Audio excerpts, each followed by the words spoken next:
Alam niyo po, nung ako'y naka-assign sa Cubao Transfiguration Parish, pero ito'y lagi ko pong ginagawa pag dumarating yung December. Dinadalaw ko yung mga may sakit para mapakumpisal ko na rin sila. So every year po yun ginagawa ko, dinadalaw ko sila. Minsan may nadalaw ako doon. At nung pagdating ko pa lang sa bahay, sabi sa akin nung bantay, ay Father, 6 years na po siyang nakaratay, nakahiga, bedridden. And for 6 years, dinadalaw siya ng iba't ibang mga pari, pero hindi siya nagkukumpisal. Sabi ko, huwag ka mag-alala. Hindi naman ako nandito para magpakumpisal lang. Dadalawin ko lang siya. Alam nyo, pagpasok ko dun sa silid, hindi naman ako nakaabito dahil ako yung naglalakad sa kalye, naka-t-shirt lang ako.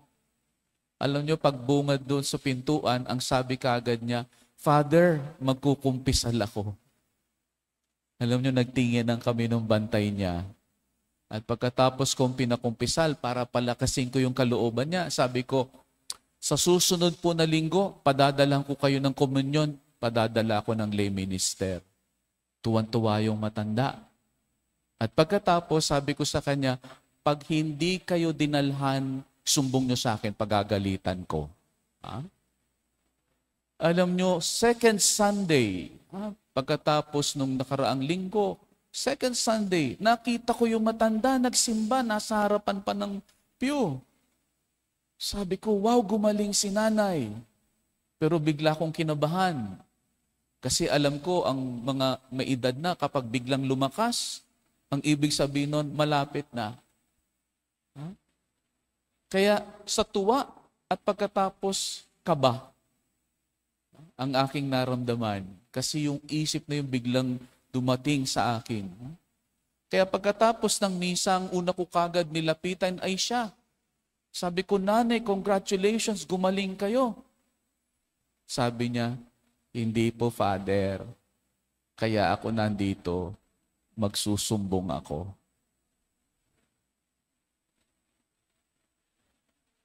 Hindi siya nadalhan ng komunyon. Kaya alam niyo yung ginawa ko, nag-renewal yung mga lay minister ko. Mga 19 silang lahat sa San Carlos Seminary, doon sa Makati. Kaya ang ginawa ko, naghanda ako, nagluto ako ng sinaing na isda. At pagkatapos meron doong kiosk, inimbitahan ko sila. At tuwan-tuwa sila kasi sabi nila, after 18 years, ngayon lang sila na pinagluto at pinaghanda ng pagkain ng kanilang kura paroko. At ang tanong nila sa isa't isa, bakit kaya nagpakain si Father? Siguro gusto niya pagkatapos nito, tayo naman na mag-iimbita sa kanya, pakakainin natin siya sa ating mga bahay. Merong isang naglakas loob, talagang tinanong ako, Father, ano bang dahilan? Bakit ka nagpakain sa amin? At kinuwento ko sa kanila yung kwento ng matanda. Nung una, kagaya nyo, nagtawanan sila. At pagkatapos sabi ko, kaya ko kayo pinakain. Kasi gusto ko, pakainin nyo sila. Dalhan nyo ng katawan ni Kristo. Bigla silang tumahimik. Kulang na lang pumatak yung luha nila. At marahil ganong kahalaga doon sa matanda na kahit 6 years na siyang bedridden, biglang tumayo para lang ipaabot sa akin na hindi siya nadalhan ng katawan ni Kristo. At alam nyo ba, marami pa rin mga Katoliko, Kristiyanong Romano na hanggang ngayon hindi nila nakikilala ang presensya ni Jesus sa hostya na ating tinatanggap kada misa. Akala nila'y ritual lang ito. Hindi.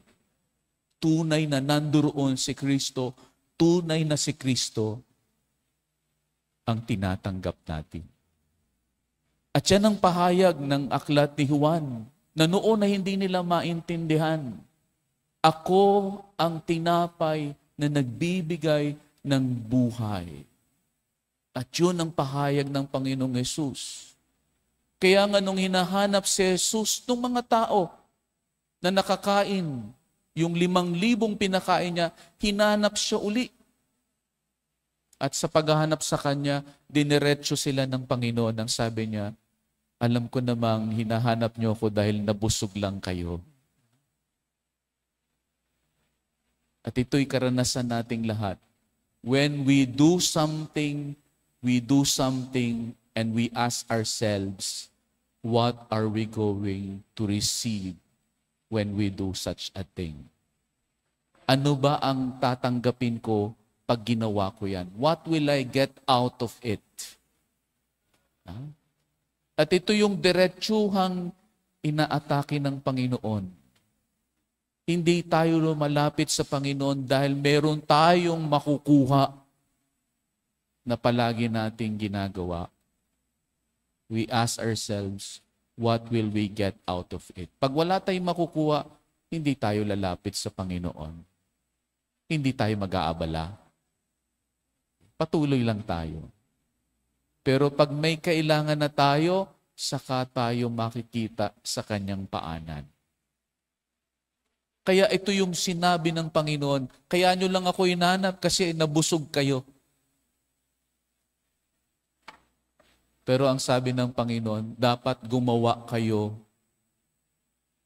na sa inyong paghahanap, hindi lamang gut level lang, yung sikmura lang ang hinahanap. Dahil tandaan nyo, tayo ay body, mind, and spirit. Hindi lamang tayo katawan. Meron tayong intellect at meron tayong kaluluwa. At ang sabi ng Panginoon, huwag lamang yung pangkatawan. Kasi yung pangkatawan ay sa lupa lang. Huwag nating kalimutan yung kalawakan ng ating isipan at ng ating kaluluwa, ng ating espiritu. At ang tanong kagad nila, ano ang gagawin namin, Panginoon? Kasi tandaan nyo, mga kausap ng Panginoon ay mga Hudyo. At ito ay meron silang mga batas. Nung binigay ng Diyos ang 10 utos, gumawa pa sila ng maraming batas na kaisang libro pa sila. Kaya pag sinabi ng Jesus, gumawa kayo na maghanap kayo ng pagkain nagbibigay buhay, ang isip kagad nila, ano doon sa dinami-dami ng batas na yon ang gagawin namin? Pero ito tinuwid ng Panginoon. Hindi mahalaga yung gagawin ninyo kung hindi ano ang ginawa ng Diyos para sa inyo. It's not a matter of what we can do. It is what God will do to us. What God has done for us. At ito, malinaw na sinabi ng Panginoon na sumampalataya sa sinugo ng Diyos, ang anak ng Diyos. And that is the work of God. And if we're going to do the work of God, we will believe in the Son. We will accept the Son. Kikilanlin natin siya sa ating buhay. And that means, pag sinabi ng anak, love one another as I have loved you. Yun ang ating gagawin. At kapag yun ay tinutupad natin sa ating buhay, lahat ng bagay ay ibibigay ng Diyos. Amen? Naku, maraming di nagmamahal. Pag nagmahal kayo, ibibigay ng Diyos kahit hindi pa ninyo hilingin. Amen? Pag uwi nyo mamaya, wala kayong tatanggapin, kundi magbibigay kayo ng pagmamahal. At susuklian niya ng Diyos, yung pinakakailangan nyo, ibibigay niya sa inyo. Kaya lang, nandito pa rin tayo. Pag sinabing magmahal, napakahirap. Ang hirap magmahal. ang hirap magpatawad. Masakit po kasi, Father, yung ginawa. Hanggang ngayon, parang sinasaktan pa rin ako. Napakahirap. At dahil doon, hindi tayo makausad dahil sa kakulangan ng pagpapatawad.